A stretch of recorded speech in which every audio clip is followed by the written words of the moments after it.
Hello guys, আসসালামু আলাইকুম। আজকে আমি আমার বাগানের ডিটেলসে তোমাদেরকে জানাবো। প্রথমেই দেখো, আমার বাগানের এই পাশে অর্থাৎ আমাদের ছাদের এখানে রয়েছে খাম্বা, আর খাম্বার পাশে রয়েছে কাঁঠাল গাছ।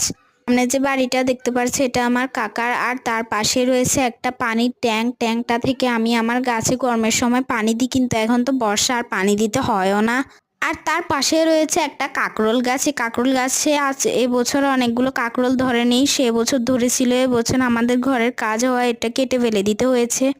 আর এই পাশে রয়েছে পাহাড়ি গাছ, তারপর রয়েছে একটা জামরুল গাছ, কিন্তু এই গাছটাতে এখনো জামরুল ধরছে না।